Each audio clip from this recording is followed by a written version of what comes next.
What's up, everybody? You're watching the J Red Show on YouTube and TikTok. The Buffalo Bills defeat the Carolina Panthers 29-14 in their first preseason game. Josh Allen was 6 for 8, 111 yards, 1 touchdown.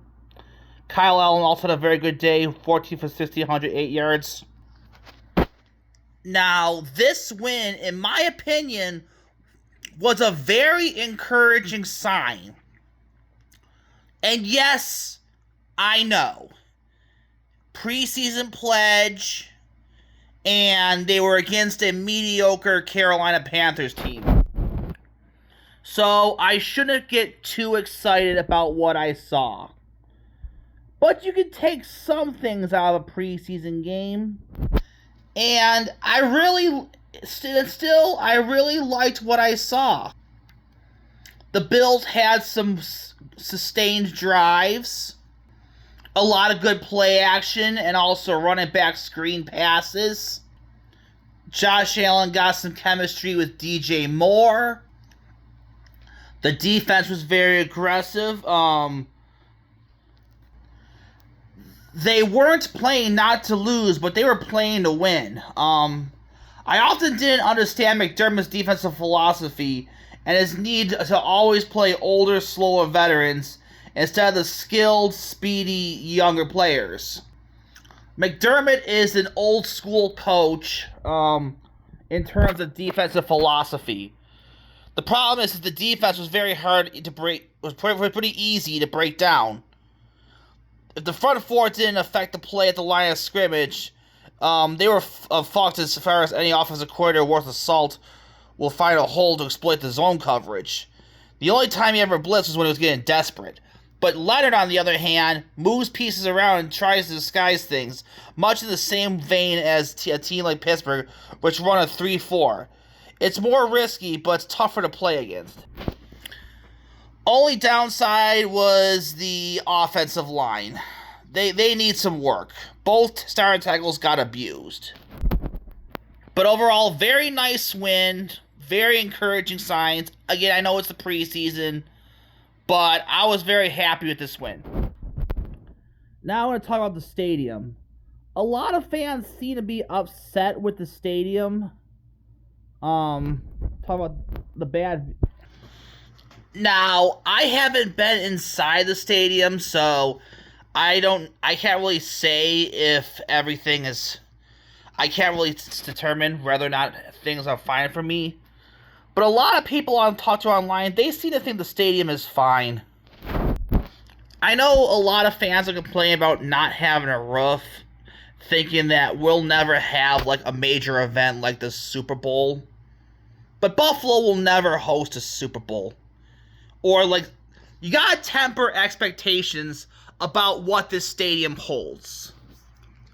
Buffalo will never host WrestleMania. But we might host a SummerSlam. Buffalo will never host a FIFA World Cup game. But they might host a US soccer friendly or a Gold Cup game or something smaller. We'll never get a big-time major concert like Taylor Swift, but we will have concerts there. We had Billy Joel, Metallica,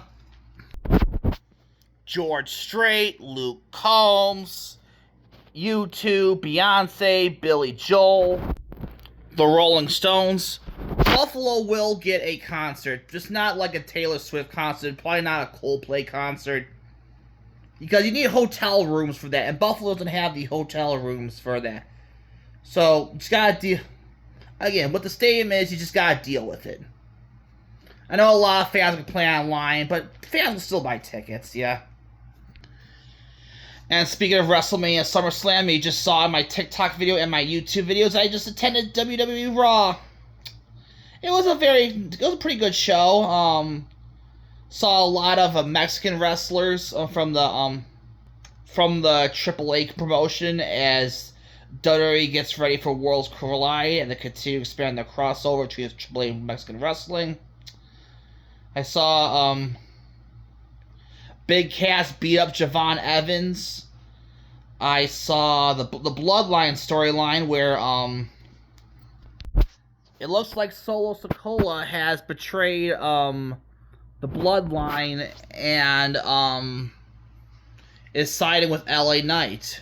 So is this going to lead to something a Survivor Series? I mean, I do hope they end the Bloodline storyline soon. It's been going on for 5 years. And maybe they're still hoping that The Rock is going to come back. But I don't... And like a Rock Roman Reigns match would be a proper conclusion. But I don't know. The less we... I know The Rock Roman Reigns is a dream match. And I can understand why some fans want it to happen. But frankly, I would rather see at WrestleMania Roman Reigns either pass the torch to Obafemi, since Obafemi looks like he's being groomed as the next face of the company, or just give the damn title to LA Knight, because the guy is super over. He's pretty much the closest we have to Stone Cold Steve Austin. One more thing I want to talk about is Major League Baseball, as I pet my cat Mewtwo here. As of the time of this recording, the Baltimore Orioles have an AL wildcard position at 61 and 64. And it seems to be some arguments. I mean, but basically the thing is, a lot of over the last couple of years, Major League Baseball has added a lot of more and more wildcards teams. Like the Toronto Blue Jays, like 1 year after literally coming inches away from the World Series, they were having a disastrous season. But because the American League is so bad, they're still in a wild card hunt, despite having a losing record. So, what do you think, baseball fans? Do you think this is good for Major League Baseball? Because do you think it's good that a lot of teams are in the hunt, fighting for positions? Mike Schultz doesn't seem to agree. It's like, if you're not in the hunt, well, there should be less teams. If you're not in the hunt, what are you doing?